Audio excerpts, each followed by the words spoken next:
So you want me to tell you my story? Where should I even begin? Well, I should start by telling you that I grew up in Michigan, grew up in a supportive Christian family, and attended a Christian college. I was never sure what my calling was, but I always knew it had to do with science. When I was young, my parents noticed my favorite subject in school was always science. So they bought me a microscope, and that's where my fascination with God's tiniest creations first took hold. As I grew older, my parents encouraged me to do at-home science projects, to join the Geek club, and to go to space camp. They even bought me a subscription to National Geographic so I could stay up to date with current scientific news. I was so excited and proud to head off to college and study biology and chemistry. I could not wait to challenge and surround myself with science. The only thing is, as I grew older, I realized I'd been surrounded by a faith community to whom science and God seemed largely incompatible. But I refused to allow that pressure to change my future.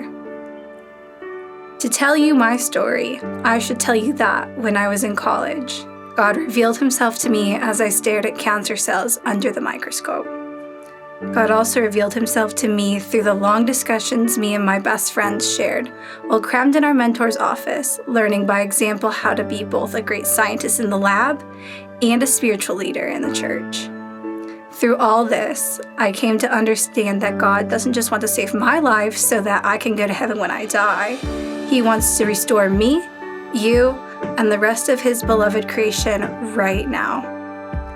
To tell you my story, we need to go back to the beginning, where God ruled over a creation that was perfect and complete, a creation free of disease, a creation unmarked by cancer, untouched by depression, and unaffected by HIV, a creation absent of death.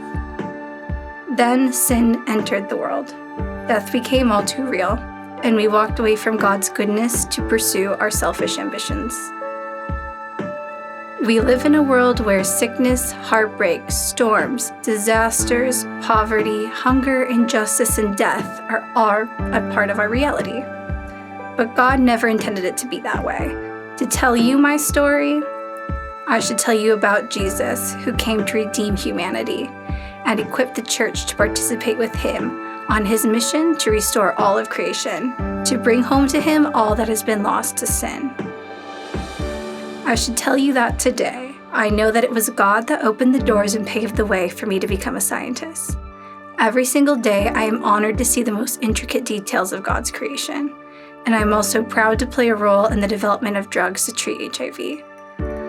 Though the work I do right now may not be the cure to this illness, I know God is preparing me to one day mentor and lead a generation of scientists who are essential to restoring his creation.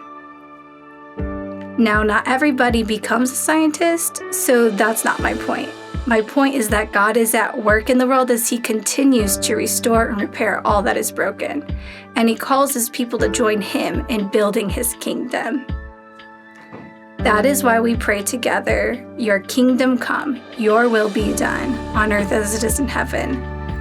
See, to tell you my story, I need to tell you our story, and our story is God's story.